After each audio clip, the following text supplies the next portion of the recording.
Muy buenas noches, estimados participantes. Bienvenidos a Biloyer. Mi nombre es Izumi Guzmán, quien hoy estará a cargo de la presentación en este Diplomado Internacional de Ciencias Penales. En esta noche nos acompaña el distinguido doctor Gabriel Rey con el tema de delitos informáticos. Es abogado por la Universidad del Pacífico, asociado en Payet, Rey, Caubi, Pérez Abogados, experiencia asesorando clientes en materia de derecho penal y procesal penal, apasionado por conocer y aprender más día a día. A los participantes que nos acompañan a través de nuestra plataforma de Zoom y también en la transmisión en vivo a través de nuestras redes sociales, se les recuerda que pueden realizar sus preguntas a lo largo de esta sesión y estas serán atendidas por el doctor al finalizar la clase o durante ella. Asimismo, en caso estén interesados en adquirir el certificado acreditado por el Ilustre Colegio de Abogados de Lima, pueden escribirnos al interno para darles más detalles. Finalmente, estimado doctor, le extendemos nuestra total gratitud y nos sentimos honrados por tenerlo el día de hoy. Le cedemos el uso de la palabra para que pueda iniciar con su presentación. Muchísimas gracias, muchas gracias a Bill Lawyer por la invitación y por la oportunidad. El día de hoy creo que vamos a tratar una temática que está muy en boga hoy en día, cada día adquiere mayor importancia, que diría yo, eh, a raíz sobre todo de la vinculación a la criminalidad organizada, y es el tema de la ciberdelincuencia o los delitos informáticos, ¿no? Yo quiero, antes de hacer una breve introducción acerca de los delitos informáticos, quisiera, bueno, o sea, explicar un poco la estructura que me gustaría seguir en la presentación de hoy. Básicamente, hablar primero acerca de la ciberdelincuencia y su importancia en la actualidad, en la coyuntura actual. Luego, la regulación, la distinción entre cómo ha sido, cómo está regulado los delitos informáticos en el Perú y cómo se encuentra la regulación actualmente, centrándonos principalmente en la regulación actual, ¿no? Pero no quiero hacer en ese sentido un repaso muy a profundidad, sino básicamente centrarnos en la problemática que existe hoy en día y en cómo están regulados los principales tipos penales de, de ciberdelincuencia, los principales delitos informáticos, que es justamente la tercera parte de mi exposición. Eh, Así que bueno, lo primero que creo que tenemos que tener en cuenta para hablar de ciberdelincuencia es eh, de qué hablamos cuando hablamos de ciberdelincuencia, ¿no? Y uno de los principales eh, errores, y la doctrina habla al respecto, se trata de considerar que nos encontramos ante ciberdelincuencia o ante un delito informático siempre y cuando nos encontremos en la presencia de un aparato electrónico a través del cual se comete un delito, o de eh, la utilización de de medios electrónicos o de la tecnología para cometer un delito. Lo cual en realidad resulta un error, y desde mi punto de vista y desde distintos autores que consideran lo mismo, como por ejemplo el profesor Felipe Villavicencio. ¿Por qué? Porque la ciberdelincuencia lo que busca no es sancionar per se el uso, digamos, de la tecnología, sino el aprovechamiento de la tecnología para delinquir. ¿Y a qué me refiero? Cuando hablamos de ciberdelincuencia, hablamos de delitos cuya comisión no podría ser posible sin el uso de la tecnología, sin el uso de los medios tecnológicos. En cambio, por ejemplo, muchas veces se utiliza o se habla de que podríamos considerar un delito informático aquel que se comete a través de la utilización de un medio cualquiera, pero en realidad estamos ante un delito, un tipo penal común, un delito común, que utiliza para su comisión algún medio tecnológico, pero no por eso se convierte en un delito informático. Entonces, cuando hablamos de ciberdelincuencia, vamos a referirnos específicamente a delitos ocurridos en el ciberespacio, que utilizan medios tecnológicos en la comisión delictiva, sí, pero que básicamente o principalmente son aquellos que no pueden ser cometidos sin que exista la intervención de la tecnología. Y por otro lado, hay que considerar que la ciberdelincuencia, lo que desde mi punto de vista, desde mi óptica, genera o en realidad mm, aprovecha dos cuestiones, ¿no? En primer lugar, la vulnerabilidad de los sistemas informáticos.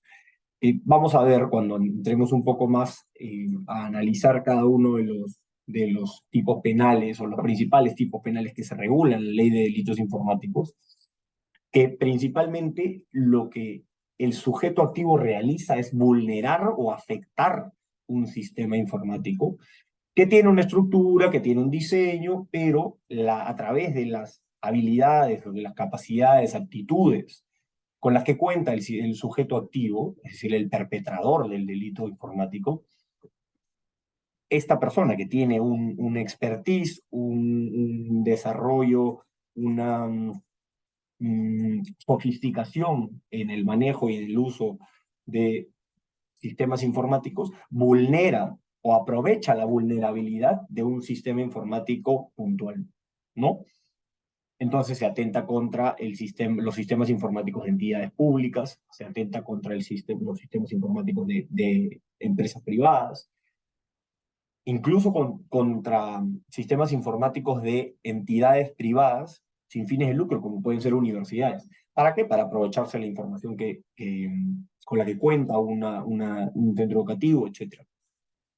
Pero además, tenemos que considerar que cuando hablamos de ciberdelincuencia, hablamos de una simetría de información. ¿Y por qué me refiero a esto? Y en realidad hablamos de asimetría de la información respecto a las tecnologías que la modernidad y el desarrollo de la tecnología nos permiten a las cuales nos encontramos expuestos hoy en día. Y esto hace que la problemática social relacionada a los delitos informáticos crezca cada vez más, ¿no? Porque hoy en día cuando hablamos de ciberdelincuencia, es muy común que hablemos de criminalidad organizada. Es decir, que muy comúnmente, hoy en día, la ciberdelincuencia es cometida o es eh,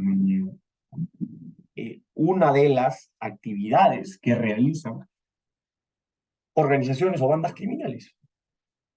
De hecho, hay bandas, organizaciones criminales que, digamos, su objetivo, bien sabemos que la banda o la organización criminal es una agrupación de personas destinada a cometer, destinada a realizar ilícitos penales, está estructurada para cometer fines ilícitos y existen en la actualidad muchas organizaciones, eh, bandas criminales que se dedican a cometer los delitos que están regulados como delitos informáticos. Entonces, es muy poco probable o sería poco, creo yo, cauto el hablar de ciberdelincuencia sin considerar la criminalidad organizada. Hoy en día creo yo que parte de la problemática social generada a partir de los delitos informáticos yace en el hecho de que existe mucha criminalidad organizada que se encarga o se dedica a cometer estos delitos. Y volviendo a lo mencionado acerca de la simetría de la información, creo que parte y la problemática social se agrava aún más si nos ponemos a pensar en que la, el enfrentamiento que sucede, el contacto social, porque al final de cuentas, como todo conducta tipificada, nace de un contacto social, pero el contacto social se da entre principalmente, o normalmente en la mayoría de casos, cuando hablamos vamos a ver más adelante cuáles son los casos más comunes o cuáles son los tipos penales más comunes de los delitos informáticos, pero muchas veces se enfrenta un ciudadano común y corriente que no necesariamente tiene un expertise o un conocimiento muy desarrollado en cuanto a tecnologías de la información, en cuanto a sistemas informáticos, es esa persona que se va a convertir en el sujeto pasivo de una conducta, que se enfrenta a la comisión o a la conducta que perpetra una persona, que puede ser un hacker, un cracker, o una organización criminal dedicada a la ciberdelincuencia, a cometer delitos informáticos, que tiene una expertise muchísimo mayor que el que tiene cualquier persona común y corriente. Entonces, creo que ahí parte, y por eso me gusta hablar a mí de asimetría de la información, porque hay un conocimiento especializado y muy técnico acerca de las tecnologías de la información, la forma de acceder a sistemas informáticos, la forma de vulnerar o de extraer o de acceder a datos informáticos por parte de quienes cometen los delitos informáticos respecto de quienes terminan siendo los sujetos pasivos o las víctimas de estos delitos. Entonces, para redondear la idea, no se trata, cuando hablamos de delincuencia, solamente, o no se trata de un delito que involucra en su comisión la tecnología. Podríamos hablar, por ejemplo, de los delitos contra el honor, una difamación que se lleva a cabo a través de redes sociales, está comprometiendo o está utilizándose o llevándose a cabo la conducta típica a través del uso de un medio informático, que es una red social, que es una plataforma digital. Sin embargo, el uso de la tecnología o el uso de un sistema informático no necesariamente lo convierte esa difamación en un delito informático. Por el contrario, hablaremos de delito informático cuando estemos ante una conducta típica que no pueda ser cometida de otra forma que no sea utilizando las tecnologías de la información o los sistemas informáticos. Ok, entonces, toda esta problemática muy arraigada hoy en día en nuestra sociedad, ¿qué genera? ¿Cuál es la importancia de combatir o tener una norma específica en delitos informáticos o para eh, perseguir y luchar contra la ciberdelincuencia? De hecho, es parte de la razón por la cual se regula en la ley 396 30.096, como ya veremos más adelante, la razón principal para regular específicamente los tipos penales de los delitos informáticos en una ley específica fue la lucha eficaz o generar una lucha eficaz en contra de la ciberdelincuencia. Pero, como mencionaba, al encontrarnos ante una modalidad delictiva o una serie de conductas típicas que involucran la criminalidad organizada, nos damos cuenta que existe, y nuevamente, así como existe una simetría de la información respecto de los perpetradores con respecto a las víctimas, existe también una desventaja con la cual de la cual ha adolecido el Estado como persecutor de las conductas típicas que se regulan en nuestro ordenamiento jurídico. ¿Por qué? Porque el Ministerio Público y la Policía Nacional, como entidades, como entes encargados de la persecución del delito, específicamente el Ministerio Público apoyado por la policía, se ven o se han visto históricamente en una desventaja, como decía, respecto de quienes perpetran estos delitos. Porque quienes perpetran estos delitos, ¿qué tienen?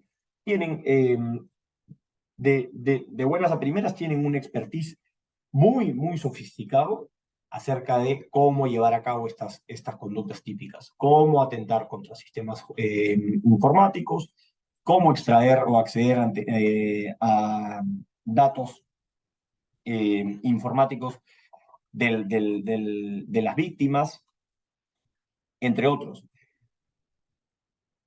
Mientras que, y esto no hay que, ni siquiera hay que hablar de ciberdelincuencia, es la criminalidad organizada en general adolece de una desventaja o mejor dicho, el Estado adolece de una desventaja frente a quienes conforman estas organizaciones criminales, porque, digamos, investigar y perseguir organizaciones criminales resulta una tarea ardua y que requiere mucha tecnología, muchos recursos, mucha organización y mucha sofisticación en la tarea de la investigación, con la cual el Estado no ha contado durante mucho tiempo.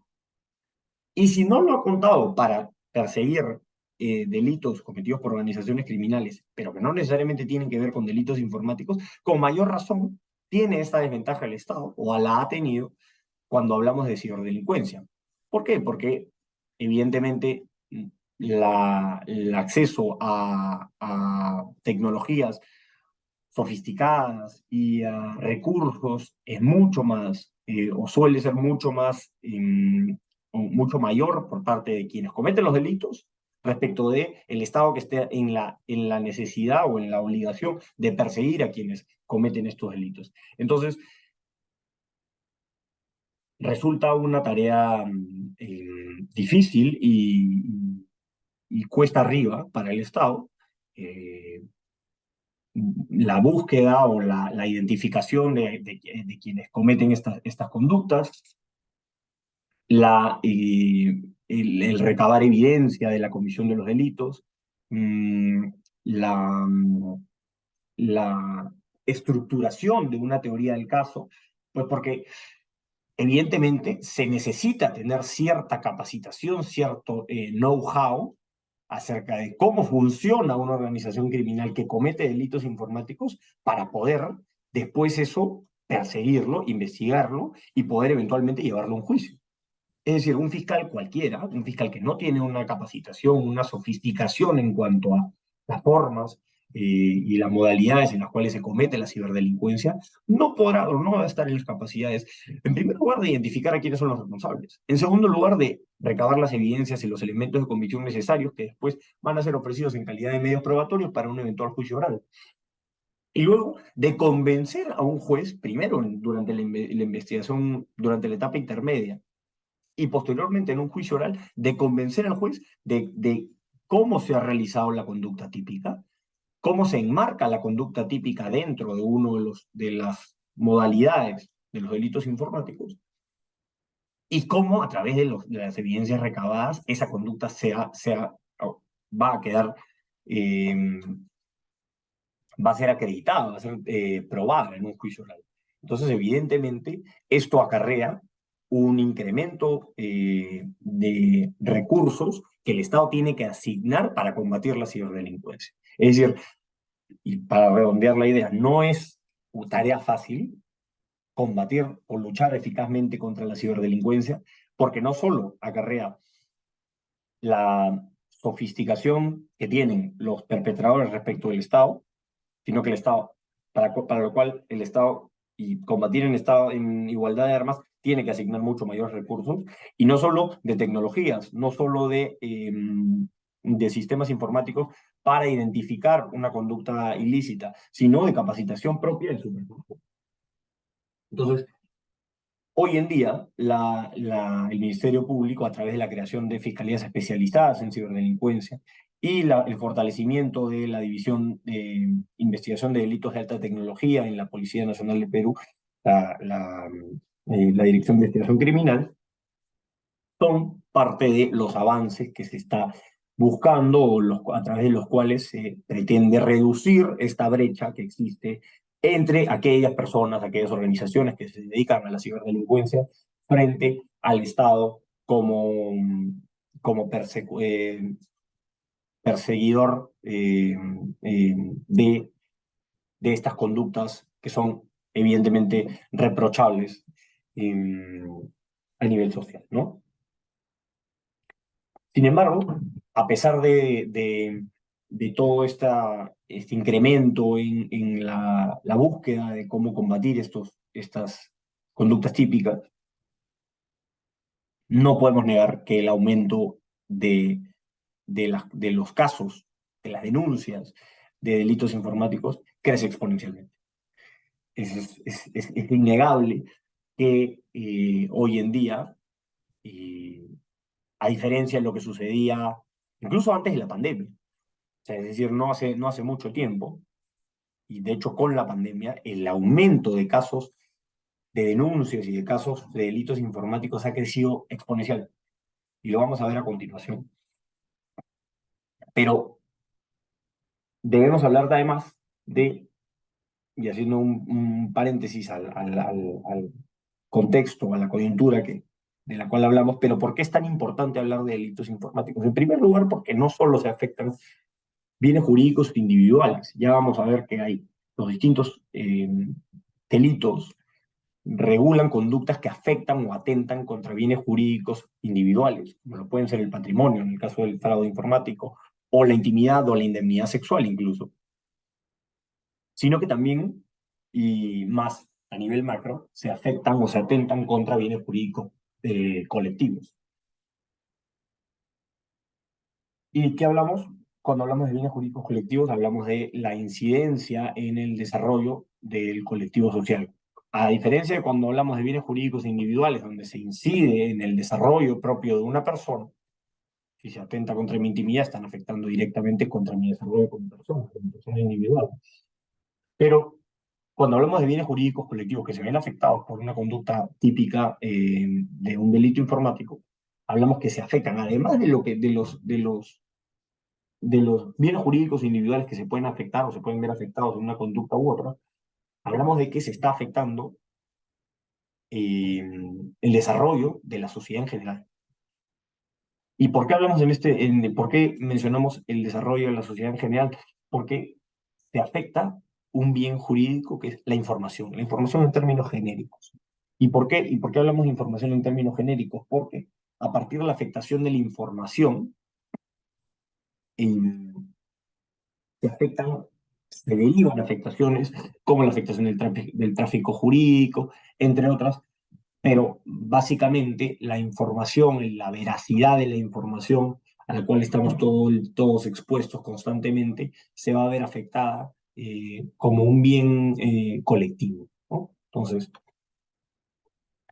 vemos, y esto es información recabada de la Policía Nacional del Perú en cuanto a denuncias que han sido formuladas desde el año 2018 hasta el año 2021, vemos que hubo un incremento de 500%. O sea, en el 2018 tenemos la cifra de 2.900, aproximadamente 3.000 denuncias de delitos informáticos, que, como decía, a raíz de la pandemia, y desde antes incluso de la pandemia, comenzó a crecer exponencialmente. Pero desde el 2019, y este es, desde el 2018 al 2021, crece en un 500%, 5 veces más.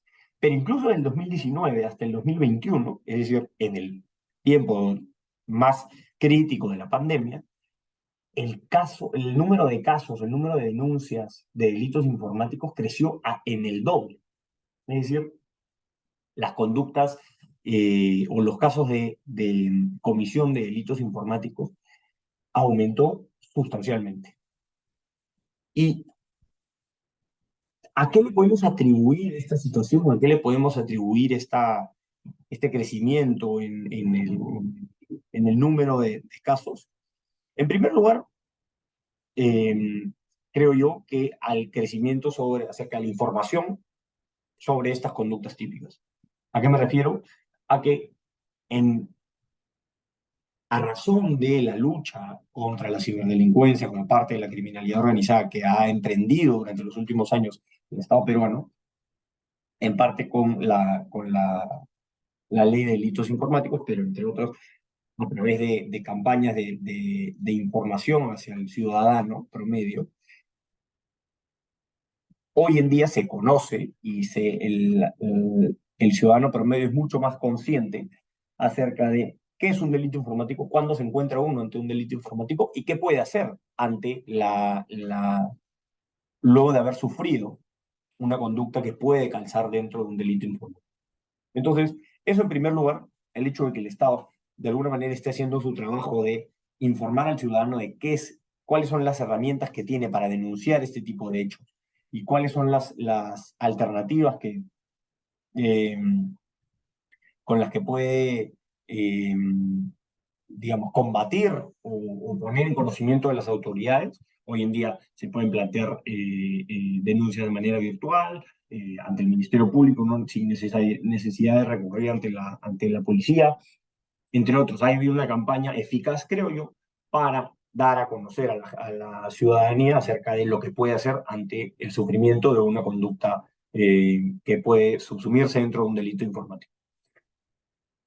Pero al mismo tiempo, otra de las razones que creo yo importante, eh, por qué crece, por qué ha crecido con los años el, las denuncias de delitos informáticos, y es una cuestión idiosincrática y coyuntural del peruano, y el ciudadano promedio tiende a ser muy confiado.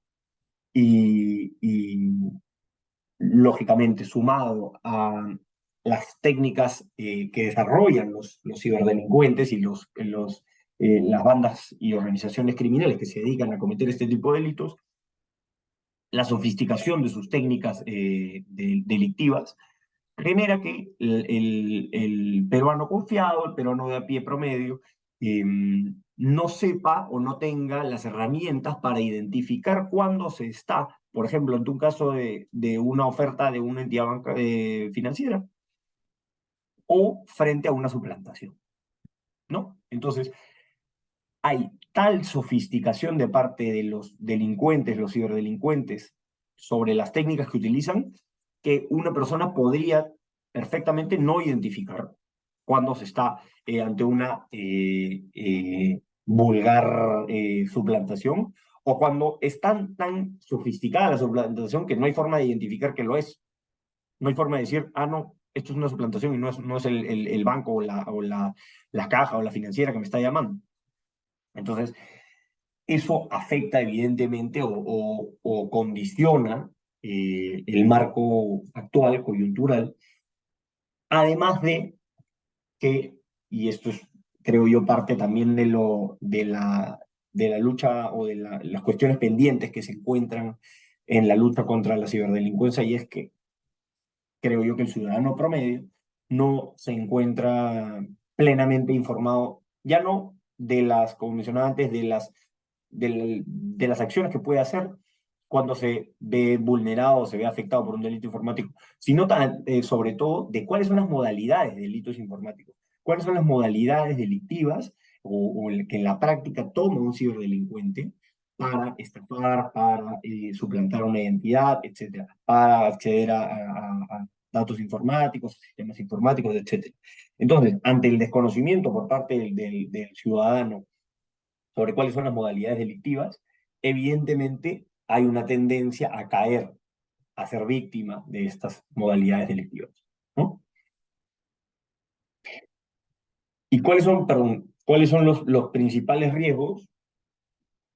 Básicamente, o lo que vamos, como vamos a ver en un minuto, básicamente lo más común son los fraudes informáticos o las suplantaciones de identidades, que lo que buscan es aprovecharse del patrimonio de la víctima.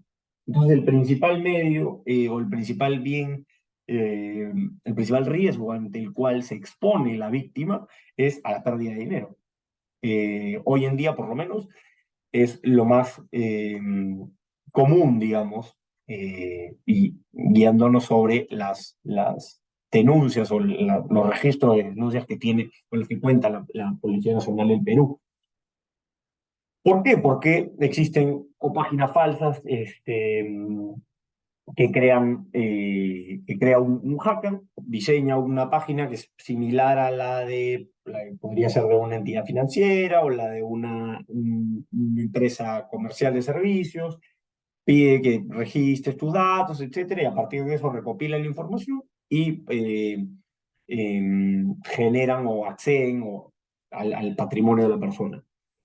De la misma forma, mediante la instalación de malwares, eh, que son básicamente estos virus que generan cobros, el phishing o el vishing, que son dos modalidades que vamos a ver más adelante, de suplantación de identidad, que es básicamente ponerse o hacerse pasar por una entidad o por una entidad estatal o por una entidad financiera para acceder a los datos o a la información de la víctima, ¿no? Y yendo un poco a cuáles son las modalidades más comunes de delitos informáticos, vemos que evidentemente, y por bastante, por un margen muy amplio, el fraude informático es la modalidad favorita o la modalidad más común, seguida por la suplantación de identidad. Esas son las que en la práctica se cometen muy, muy comúnmente, con mucha frecuencia, con mucha regularidad, y que son, lógicamente, las que atentan contra, o las que buscan atentar contra, normalmente contra el patrimonio de una persona. ¿Por qué? Porque suplantan la identidad de, como decía, de una entidad financiera para acceder a los datos o a la información financiera que le permite después aprovecharse del patrimonio. Mm, También encontramos abuso de mecanismos informáticos, atentados contra la integridad de los datos informáticos, proposiciones a niños, niñas y adolescentes con fines sexuales es una modalidad muy, para mí, está creciendo mucho y de hecho es una de las modalidades de delito informático que me parece más importante o de las más importantes, porque ya ni siquiera se atenta contra el patrimonio, sino contra la indemnidad sexual de un menor. Y si bien, de acuerdo a la data recogida, no forma parte de la principal fuente de denuncias, creo yo que es una cuestión tan grave y tan importante que merece un tratamiento especial por parte de las autoridades, pero que además yo creo que la inexistencia de denuncias eh, está, o digamos, el hecho de que sean tan pocas denuncias, con respecto a, evidentemente, con respecto a fraudes informáticos o presentaciones de identidad, creo que yace en el hecho de que justamente se atenta contra la víctima es un menor de edad, pues no tiene las mismas herramientas, no tiene los mismos conocimientos que tiene un mayor de edad, cuyo patrimonio puede haber sido afectado. Entonces, ¿cuál ha sido el incremento? Vemos que del 2018 al 2021, el incremento del fraude informático 74,5%, el número de denuncias, suplantación de identidad 18%, abuso de mecanismos 3,7%, pero principalmente los dos primeros 74% de aumento, es un incremento altísimo, altísimo en el número de denuncias correspondientes a este delito. Y la variación porcentual de los delitos informáticos contra la indemnidad y libertades sexuales denunciadas en el Ministerio Público aumenta de más del 100% de 2017 a 2018. Cada vez, pero siempre va a haber, digamos, una tendencia al crecimiento y muy probablemente con el tiempo aumenten a partir de que el Estado se encargue de promover una, porque evidentemente no es solamente la lucha contra la ciberdelincuencia, no es solamente, como decía, mm, la persecución del delito, sino la prevención del mismo a partir de reducir la brecha de la simetría y la información que existe entre las víctimas y los perpetradores. ¿A través de qué? A través de la intervención de las autoridades. Las autoridades tienen un rol importante en la comunicación y en la puesta en conocimiento, la advertencia y eh, la capacitación del ciudadano promedio de a pie para tener conocimiento de qué es lo que, a lo que me enfrento al utilizar medios informáticos, al utilizar tecnologías de la información y cómo puedo identificar una conducta que es delictiva y que yo podré denunciar eventualmente.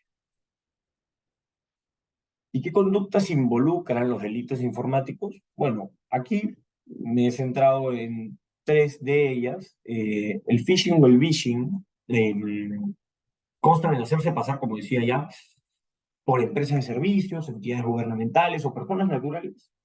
¿Para qué? Para apelar a la confianza de la víctima en esa persona, en esa entidad, en esa empresa, y a partir de esa confianza depositada por parte de la víctima, es decir, existe un engaño a partir de la suplantación de la identidad para obtener información valiosa que le pueda generar o se pueda traducir en un perjuicio para la víctima.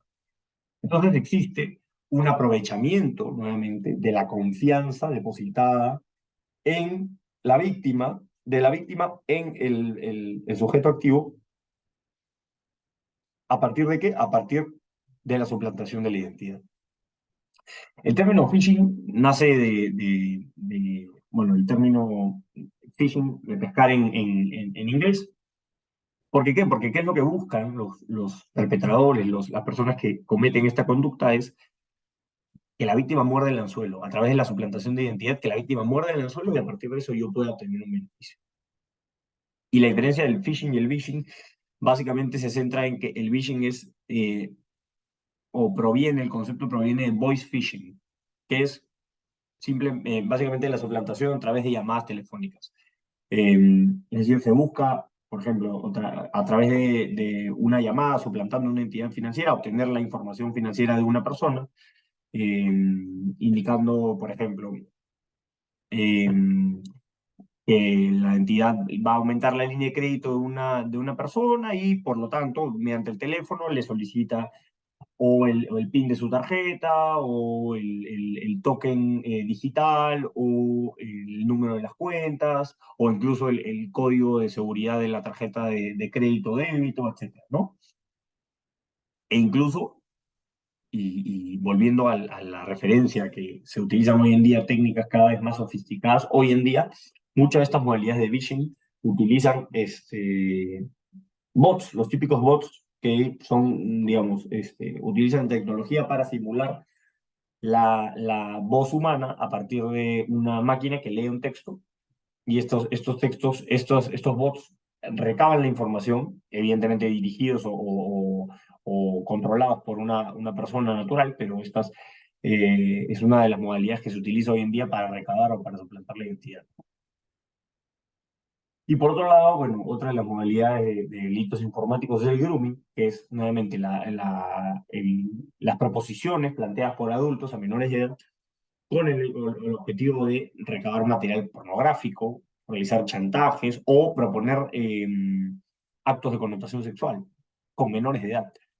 Ya vamos a ver cuál es un poco más, adentrarnos un poco más en la modalidad, en la conducta, los elementos de la conducta típica. Pero esto en la práctica se da de distintas formas, como pueden ser a través de redes sociales o como puede ser incluso a través de videojuegos. Sabemos muy bien que muchos menores de edad pasan horas de horas del día interactuando con personas a través de todo el mundo, a través de una interfaz que te permite el videojuego de conectar con una persona con la que uno no conoce, no tiene ni idea de quién es, y esa persona puede hacerse pasar por amigo del niño, o del menor o del adolescente, y requerir eh, material que pueda ser pornográfico, o requerir favores sexuales, o proponer cometer actos de connotación sexual, etcétera, ¿no? Como decía, ¿cuál ha sido la regulación histórica en el Perú? Inicialmente los delitos informáticos estaban establecidos en el Código Penal, el capítulo 10, y eh, los artículos regulados eran, bueno, el 2.7a, que era una interferencia, acceso o copia ilícita contenida en una base de datos; el 2.7b, que hablaba de la alteración, daño o destrucción de bases de datos; el 2.7d, que hablaba del tráfico ilegal de datos; y el 2.7c, que hablaba de las circunstancias de agravantes, ¿no? Calificantes agravantes de la conducta mm, típica.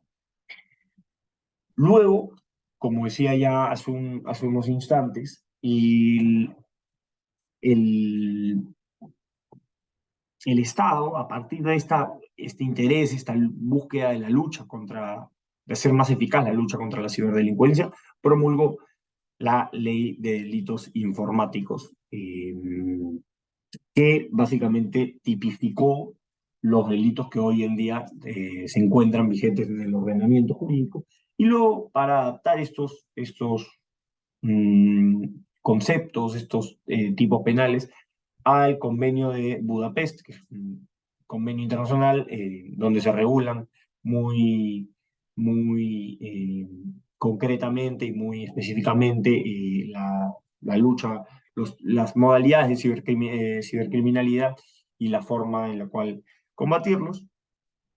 Para adaptarlo, bueno, se promulgó la Ley 30171, que modifica diversos aspectos de la Ley 30096. Y bueno, para entrar como tercera etapa de esta exposición, podemos hablar de, evidentemente no nos da el tiempo, no nos alcanza el tiempo para hacer toda una exposición acerca de toda la ley, de todos los tipos penales que se regulan en la misma y de las modalidades de cada uno, cómo se compromete, cómo se configura cada uno. Creo que hay algunos tipos penales que podemos recalcar de manera particular y entrar un poco a conocer algunos de ellos, como por ejemplo el delito de acceso ilícito que se encuentra en el artículo 2, que establece sanciona al que deliberadamente, deliberada e ilegítimamente accede a todo en parte de un sistema informático, siempre que, se pone la condicional, se realice con vulnerando medidas de seguridad que el propio sistema informático establece, ¿no? La pena privativa de libertad se va a aplicar de la misma manera a quien, teniendo autorización para acceder a un sistema informático, excede esa autorización. ¿Qué quiere decir? Por ejemplo, un apoderado que tiene eh, permiso para acceder a los sistemas informáticos de otra persona, de su poderdante, y se excede en las funciones que se le han asignado y accede, el simple acceso al sistema informático, más allá de lo que se le ha permitido específicamente, va a ser sancionado con la pena privativa de libertad que se regula en este artículo 2 de la ley 30096, que es una pena de entre 1 y 4 años, ¿no? Básicamente. Como decía, el acceso ilícito, el delito de acceso ilícito, sanciona la violación de la confidencialidad de el sistema informático de una persona, los datos informáticos de una persona. ¿De qué manera se sanciona o de qué manera se viola esta confidencialidad? A través del acceso no autorizado. Ya hemos dicho que no solamente es el acceso que se proscribe, no solamente es aquel no autorizado, sino incluso el aquel autorizado, pero que excede la confianza, sobrepasa el límite de la confianza que ha sido planteado, que ha sido establecido por aquel que autoriza la introducción al sistema informático, ¿no? Mm, Y además, ya decía que debe existir la violación de una medida de seguridad, ¿ok? Entonces es un delito de mera actividad. ¿Por qué? Porque no exige un resultado. No exige que el acceso ilícito genere una afectación, por ejemplo, al patrimonio de la persona, no exige que eh, la introducción o el acceso ilícito provoque una atentado contra la intimidad de la persona, no. Simplemente la mera realización de la conducta del acceso es lo que va a ser sancionado, ¿no? Entonces, desde el momento en el que se vulnera la medida de seguridad establecida para evitar los accesos ilícitos, desde ese momento se va a encontrar o se va a ver consumado el tipo penal, el delito, ¿no?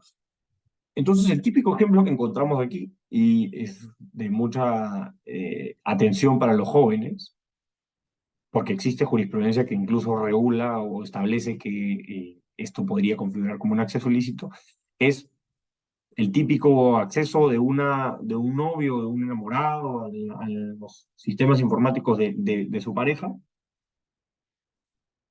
aprovechándose del conocimiento de de las contraseñas, de los sistemas, las medidas de seguridad, ¿no?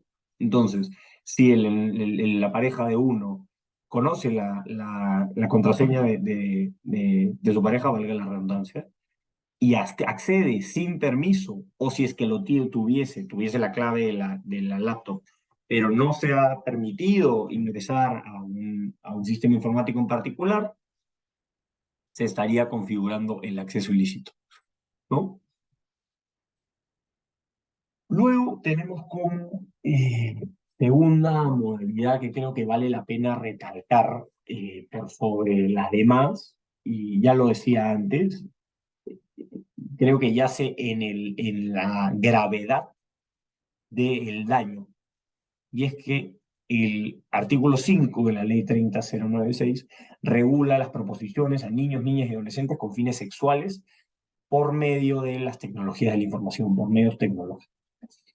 Y el tipo penal regula la sanción al que a través de Internet u otro medio análogo contacta con un menor de 14 años para solicitar u obtener de él material pornográfico, o para proponerle llevar a cabo cualquier acto de connotación sexual con él o con tercero.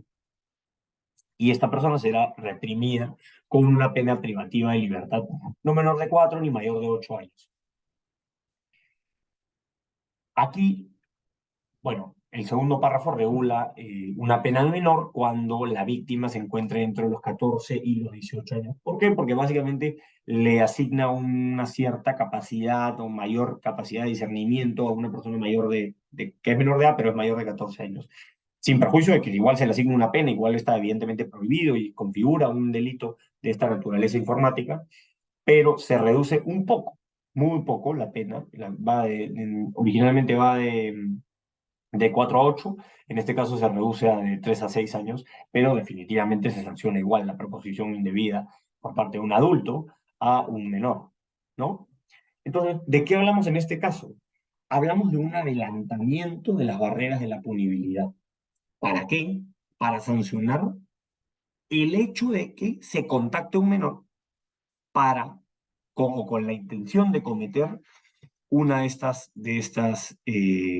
un acto de connotación sexual, ya sea con el perpetrador o con un tercero, o para recabar material pornográfico que pueda ser utilizado como pornografía, es decir, videos o imágenes de menores, mm, entre otros. Entonces, lo que busca el tipo penal es sancionar que no se llegue al resultado de la afectación de la indemnidad sexual del menor, sino con el simple hecho del ofrecimiento, el Estado, el legislador, le está asignando una sanción penal a aquel que realiza dicho ofrecimiento.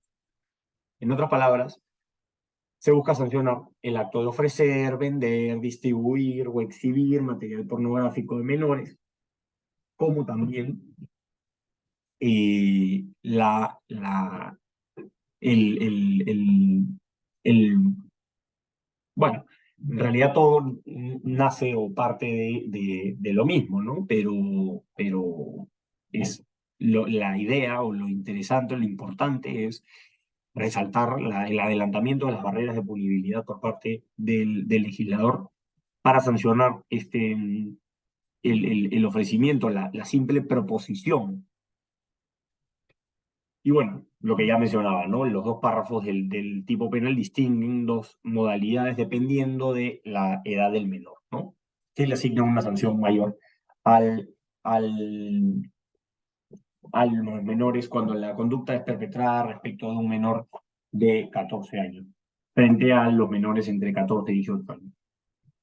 Y acá es importante también resaltar que toda la legislación acerca de los delitos me permite ahondar un poco en una cuestión que quería recalcar hace unos momentos, y es acerca de la, la frecuente exposición que encontramos cuando hablamos de delitos informáticos ante un concurso aparente de leyes.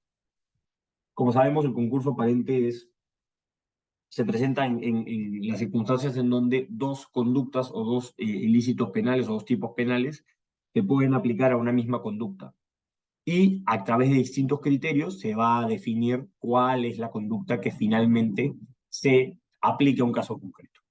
Y de hecho, existe jurisprudencia, por ejemplo, el recurso de nulidad 743 del 2018, Lima, en donde la Corte Suprema establece que se está ante un concurso aparente de leyes en una conducta que se encontraba tipificada como el atentado a la integridad de datos informáticos, porque se altera la velocidad de datos informáticos frente al delito de falsedad genérica. Entonces, en ambos casos, la conducta típica busca sancionar el atentado contra la veracidad de la información, pero en el caso concreto se analiza, la Corte Suprema analiza un concurso o determina que existe un concurso aparente y lo resuelve a través del criterio de especialidad para preferir la aplicación de un delito informático frente a un delito común, como lo es el de falsedad genérica, puesto que el delito se había cometido a través de un sistema informático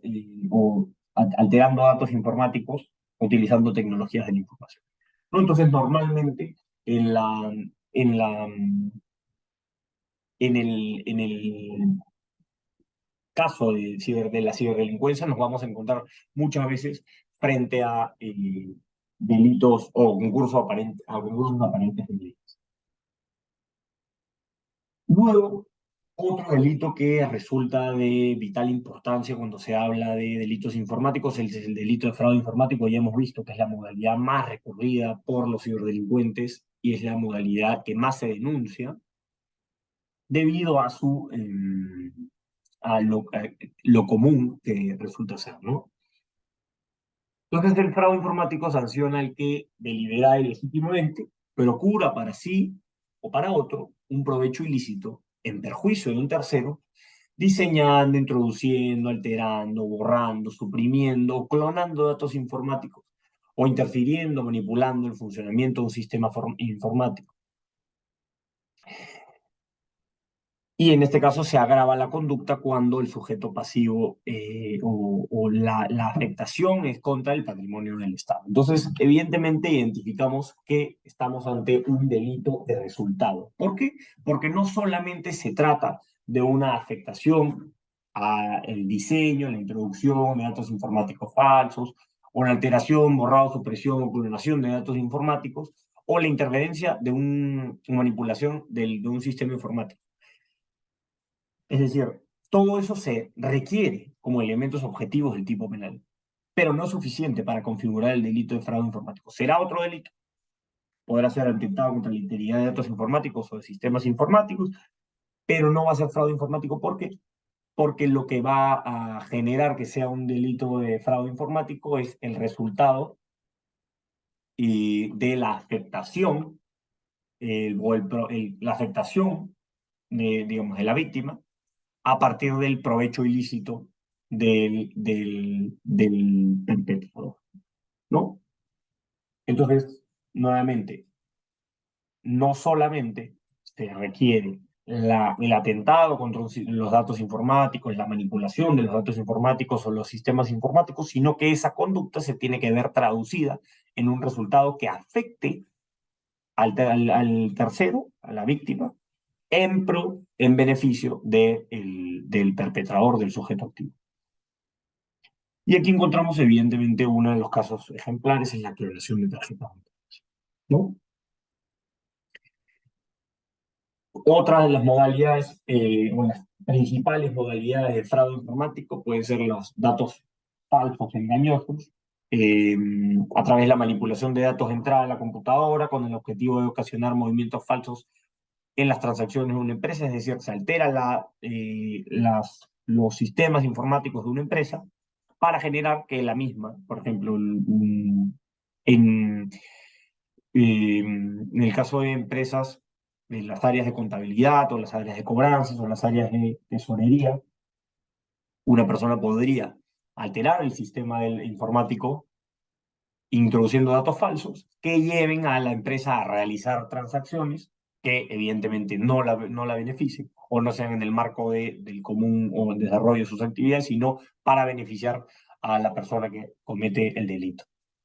Luego encontramos la técnica del salami, que es muy común, a través de la cual se realizan transacciones financieras de manera, digamos, de a poquitos, de la cuenta de una empresa a la cuenta de un sujeto pasivo, a través de algún tipo de programa, ¿no? Entonces, de a poquito se va eh, cortando, recortando el patrimonio de la persona jurídica en beneficio del sujeto activo. Y bueno, la que ya mencionábamos, el skimming, que es la clonación de tarjetas, a través de la copia en la banda magnética de la tarjeta para transferir la información confidencial, ¿no? Los números, las claves, el código de seguridad, etcétera, a otra tarjeta que se encuentra en blanco. Entonces, por ejemplo, una vez realizado el proceso, una vez realizada la clonación, los delincuentes se apersonan en los cajeros automáticos o realizan pagos con la tarjeta clonada en POS, en establecimientos comerciales. ¿Por qué? Porque a través de la clonación han realizado la copia de los datos informáticos de la tarjeta para aprovecharse del patrimonio de del titular. Y bueno, como uno de los últimos casos, uno de los últimos tipos penales que me gustaría ahondar o de los que me gustaría hablar hoy es el caso de la suplantación de identidad, ¿no? Y este caso es muy simple. Y mediante las tecnologías de la información o la comunicación suplanta la identidad de una persona natural o jurídica. Siempre que de esta suplantación se realice o se materialice algún perjuicio, ya sea material o moral, para el sujeto activo, ¿no? Mejor dicho, para el sujeto pasivo, ¿no? Y la pena va de 3 a 5 años.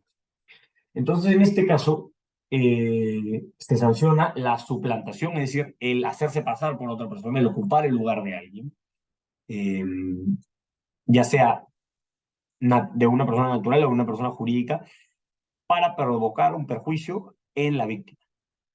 Es decir, nuevamente nos encontramos con un delito de resultado que exige que se genere un perjuicio, que la conducta, como consecuencia de la conducta, exista una afectación, un detrimento en el sujeto pasivo, ¿no? Entonces, por ejemplo, podríamos hablar de Iván, quien crea un correo falso para hacerse pasar por el gerente de la empresa de negocios S.A. Y a través de ese correo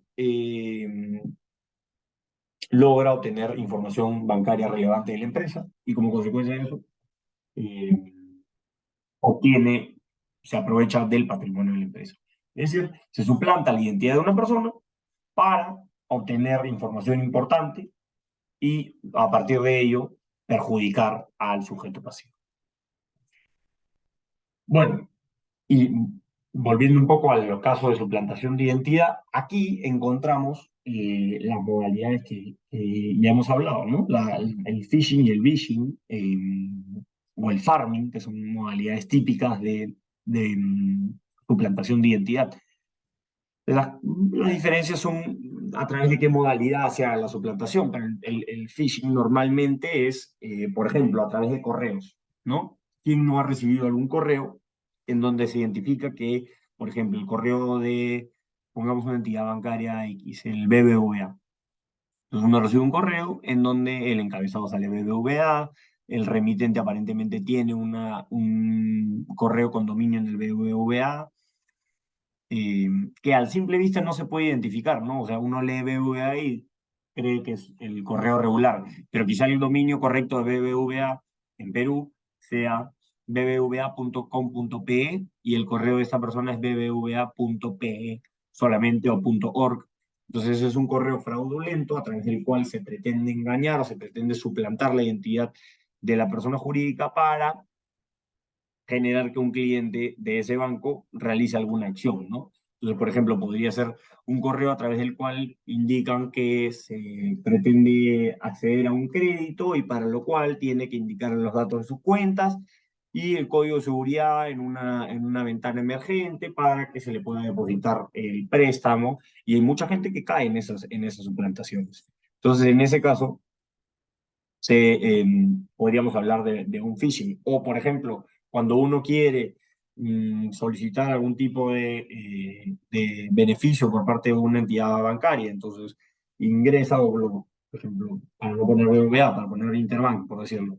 Uno ingresa a Google, busca Interbank y entra a una página y resulta que es una página fraudulenta, una página creada o adulterada por unos hackers, que lo que busca es recabar la información de los clientes que depositan su confianza, evidentemente, por los contactos sociales, depositan su confianza en la entidad bancaria, pero en este caso, por esa confianza o por ese exceso de confianza, no se dan cuenta que están entrando a una página que no es la correcta, que no es la fidedigna, que no es la oficial. Y ahí introducen sus datos, y producto de esa introducción de datos, resulta que sus cuentas son vaciadas y como consecuencia ven afectado su patrimonio. Y la modalidad de phishing es muy común hoy en día, pues los suplantadores se hacen pasar por una entidad a través de una llamada, como ya lo decía hace un rato, y tratan o buscan conseguir la información de un cliente a partir de esa llamada. eh, y de hecho esto ya es una modalidad que ha sido denunciada en muchos casos ante el Ministerio Público, y de hecho, si no me equivoco, ya existe un proceso, no, se encuentra ya en etapa de juicio, o incluso creo que ya podría haber tenido una condena, pero sin duda la labor del Ministerio Público es cada vez más eficaz en la lucha contra estas modalidades de criminalidad organizada a través de ciberdelincuencia. Y bueno, simplemente para redondear las agravantes que la ley 30.096 regula, y estas están, bueno, distinguidas en cuatro incisos. En primer lugar, cuando se actúa a través de una organización criminal, si es que se logra identificar una organización criminal y uno de los miembros de la misma es identificado como autor de un delito informático, se lo logra asociar con una organización criminal y los demás miembros no son identificados o no han cometido ese acto en particular, podría ser la persona procesada por el delito informático, podría enfrentar una pena mayor, que se establece como el tercio por encima del máximo legal fijado. Entonces, por ejemplo, si es que la pena, el máximo legal son 9 años, podría extenderse a 3 años más. Luego, aquel que comete el delito abusando de una posición especial de acceso a la data o información reservada. Hablamos muchas veces en estos casos de las personas que, producto de su función con una empresa o una entidad, tienen acceso a información crucial que puede generar que la conducta sea perpetrada con mayor facilidad. Entonces, en esos casos se agrava más la pena. Cuando se obtiene un beneficio económico, siempre y cuando no se considere el beneficio económico como una necesidad para la configuración del delito, como por ejemplo el robo informático. Y cuando el delito compromete, o sea, digamos, afecta fines asistenciales, la defensa, la seguridad y la soberanía nacional. Y con eso, bueno, como decía, lamentablemente no nos da el tiempo para ahondar en mayores temas, pero creo que digamos, hemos abordado una buena cantidad de temas que eh, circundan toda esta problemática que nuevamente está tan, mm, no quiero decir de moda, pero que está tan afecta o tan presente en el día a día en nuestro país. Y bueno, espero que haya quedado todo claro, y creo que me he excedido un poco en el tiempo, pero quizá hay alguna que otra pregunta que podré contestar. Gracias. Muchas gracias, estimado doctor. Bueno, como dijo el doctor Gabriel Rey, si alguien tiene alguna consulta lo puede realizar a través del chat o también puede prender su micrófono y de esa forma hacer la pregunta.